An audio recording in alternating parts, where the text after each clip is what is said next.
Sensei, एक प्रश्न आया था कि ज्योतिर्लिंग और शक्तिपीठ ये दोनों ही बाबा भोलेनाथ और माँ के स्थान हैं। तो क्या इन स्थानों पर भी आजकल मुक्ति नहीं हो पा रही है? देखिए,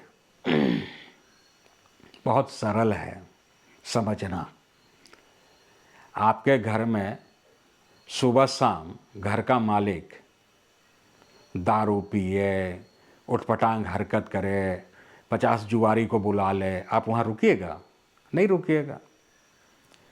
तो शक्तिपीठ और ज्योतिर्लिंग, इन सब स्थानों से वो शक्तियाँ गायब हो चुकी हैं, क्योंकि वहाँ वो शक्ति को जो देखरेख करने वाला जो कर्ता धर्ता है वही पथभ्रष्ट हो गए। इसका सबसे बड़ा प्रमाण माँ कामाख्या देवी हैं। कामरूप में, कामरूप जिला है गुवाहाटी, वहाँ से माँ हट गई। गुरुदेव जाके बैठाते थे, माँ पीछे से आ जाती थी। तारापीठ से माँ हट गई, गुरुदेव जाके फिर वहाँ स्थापित किए। त्रिपुरेश्वरी से माँ हट गई। सभी स्थानों से वो शक्ति हट जाती है।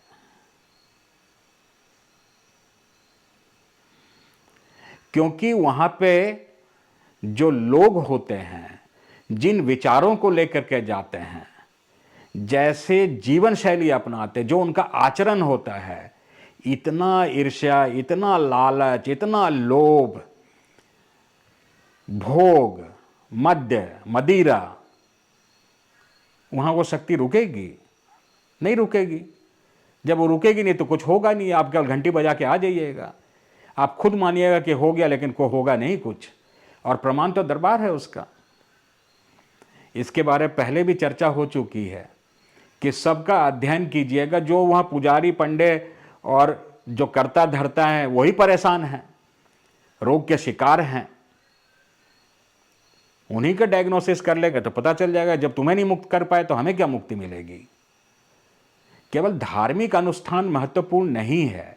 अच्छा, इसको ऐसे समझें, मेरे हाथ में पिस्तौल है और मैं आपकी तरफ गोली चला के, एक गोली एकदम से आदमी मर जाएगा? मर जाएगा ना, बिल्कुल मर जाएगा। अच्छा लो, अब पिस्तौल मेरे हाथ में, मैं इसको ऐसा ले लिया, पूरे भारत की फैक्ट्री, ऑर्डिनेंस फैक्ट्री को खत्म कर दूं, आपको कुछ नहीं होगा, आप हंसते रहिएगा। उपकरण से महत्वपूर्ण, उपकरण से महत्वपूर्ण उसके पीछे चलाने वाला व्यक्ति होता है। 1000 गोली खर्च करके भी व्यक्ति का निशाना चूकेगा और एक गोली में ही सारा काम हो जाएगा। महत्वपूर्ण हमेशा उसको प्रमाणित करने वाला व्यक्ति होता है। इसीलिए मैं कहता हूं कि शास्त्र प्रमाण नहीं है, जो शास्त्र को प्रमाणित करता है वह प्रणेता ही प्रमाण है। जैसे हमारे गुरुदेव हैं, वो प्रणेता हैं, वो समस्त शास्त्रों को प्रमाणित कर रहे हैं। बाकी प्रमाणित नहीं कर पा रहे हैं, उनकी व्यवस्था है। इसलिए वो सुबह से शाम तक केवल शब्द जाल में खोए रहते हैं, श्लोकों में भटकते रहते हैं। ये उनकी व्यवस्था, बेचारे करें क्या? प्रमाणित करने की शक्ति है नहीं। शास्त्र प्रमाण नहीं है, प्रणेता जो उसको प्रमाणित करता है वह प्रमाण है। यह पिस्तौल प्रमाण नहीं है, इसके पीछे लगाया गया निशाना प्रमाण है। यह चाकू अगर ऐसे छू दिया तो कुछ होगा, और एक चाकू ढंग से मार दिया तो आदमी मर जाएगा। तो चाकू महत्वपूर्ण नहीं है, चाकू से पीछे लगाया गया बल महत्वपूर्ण है। मंत्र सभी जप रहे हैं, एक का सफल हो रहा है, एक का नहीं हो रहा है। क्यों?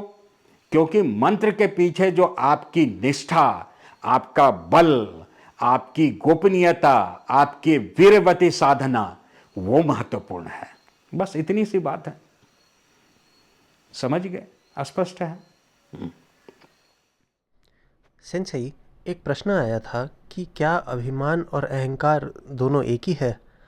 और अगर अलग हैं तो इन दोनों के बीच की सीमा रेखा क्या है?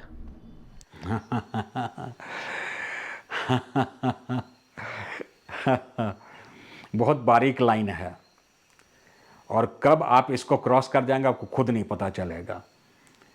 मैंने ऐसे अनेक महापुरुष को देखा जिनमें बहुत स्वाभिमान था, और वही स्वाभिमान चुपके से धीरे से महाअहंकार में परिवर्तित हो गया। फिर वो स्वाभिमान किस काम का? और अहंकार जो नकारात्मक शब्द में है वह अहंकार गलत है, और सकारात्मक शब्द में देखेंगे तो अहंकार के बगैर यह शरीर टिक ही नहीं सकता। इसीलिए तो यह अब शब्द ही अपने आप में पूर्ण है, अहम आकार, कि यह मेरा स्वरूप है। अगर अहंकार समाप्त हो जाए तो रेत कण की तरह यह शरीर ढह जाएगा। साधना में प्रतिदिन हम मृत्यु का आलिंगन करते हैं, जब यह शरीर को विलीन करने की प्रक्रिया में लगते हैं तब अहंकार शून्य होते हैं। बात है अशुद्ध अहंकार और शुद्ध अहंकार। शुद्ध अहंकार जो घेरा है, जो आवश्यक है किसी भी कार्य के क्रियान्वयन के लिए, वह आवश्यक है, और उस मात्रा में थोड़ी बढ़ोतरी नुकसानदेह है। फिर प्रश्न उठता है कि हम क्या करें? इन शब्दों में मत खोइए। यह आपको स्वयं को बचाने की तकनीक विकसित कर देगा। कोई सिद्ध पुरुष, कोई महापुरुष, कोई आपसे ज़्यादा अनुभवी व्यक्ति आपको कहेगा कि आप में बहुत अहंकार है, आप उसे परिभाषित करने लगेंगे। अहंकार नहीं, यह स्वाभिमान है। मैं ये अपने अनुभव के आधार पर कह रहा हूँ, क्योंकि ये मैं भी करता था। मुझे कोई टोकता था कि आप अहंकारी हैं, मैं उन्हें जवाब देता था मैं स्वाभिमानी हूँ, अहंकारी नहीं। अच्छा, और यह जवाब ही अपने आप में पूरा उत्तर है कि मैं महाअहंकारी हूँ।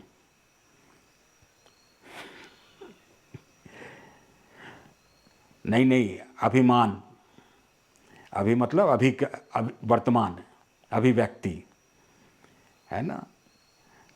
वर्तमान में हम गौरवान्वित महसूस कर रहे हैं, वह अभिमान है। सभी गलत हैं। यह सब खुद को बचाने का ढांचा है, एक सभ्य तरीके से। एक व्यक्ति कहा कि मुझ में कोई अहंकार नहीं है।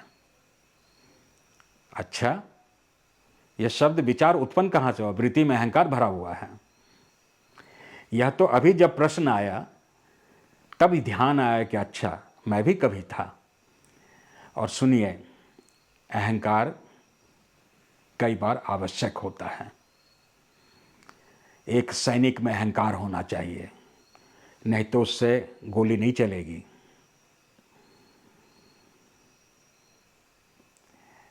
एक व्यापारी में लोभ होना चाहिए, नहीं तो वह उत्पादन ही नहीं करेगा, व्यवस्था ही नहीं बनाएगा। वो बोलेगा चाहे तू राखत हो ताहे ही रहियो है हो हरि।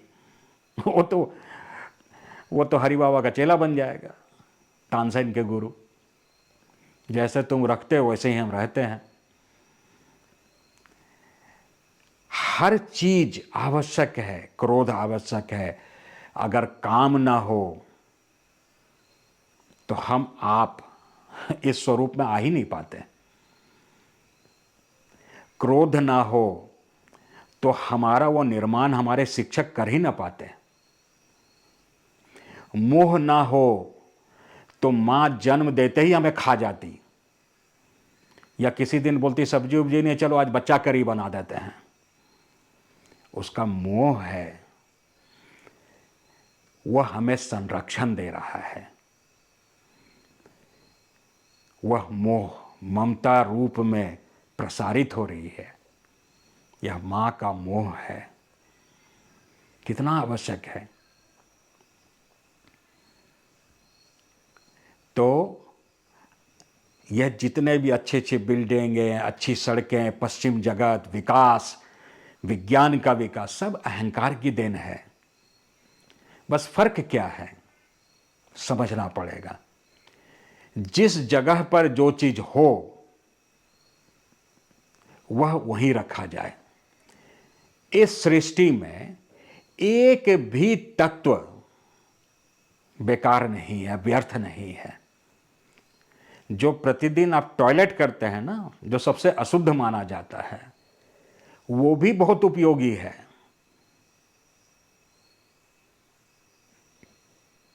वो हमारे शरीर का एंटीडोट है। उसी से हमारे शरीर के व्याधियों के नष्टीकरण की औषधि उत्पन्न होती है। बस फर्क क्या है कि उसे खेत में करें, वो मिट्टी बन जाएगी, कुछ समय में कुछ औषधि निकल जाएगी, वो हमारे लिए औषधि है, वो हमारे भोजन का हिस्सा है। हमारा भारत ऐसा था, लोग बाहर खुले में करते थे, सबके स्वास्थ्य की व्यवस्था खुद ही बना देते थे। तो व्यर्थ तो एक भी चीज नहीं है प्रकृति में। एक तत्व खराब नहीं है, अनर्गल नहीं है, व्यर्थ नहीं है। लेकिन फर्क क्या है कि हमारा मल, लैट्रिन टॉयलेट में विसर्जित हो। उसे लेकर के आप डाइनिंग टेबल पर ना बैठ जाइए। और अहंकार के क्षेत्र में आप यही करते हैं कि जो चीज़ टॉयलेट में जाना चाहिए उस समय उसको आप लेकर डाइनिंग टेबल पे बैठ जाते हैं। सबका स्थान पहचानिए। इसलिए तो विराटता से आपको चीज़ों को समझना पड़ेगा। समझेंगे तो सुरक्षित रहेंगे, नहीं समझेंगे तो गाड़ी कहीं ना कहीं दुर्घटनाग्रस्त होगी। फिर रिपेयर के लिए लोग उपलब्ध हैं ही। आप ठुकेंगे पीटेंगे नहीं तो मेडिकल कॉलेज चलेगा कैसे? तो आपका टूटना फूटना भी आवश्यक हो जाता है। स्पष्ट है?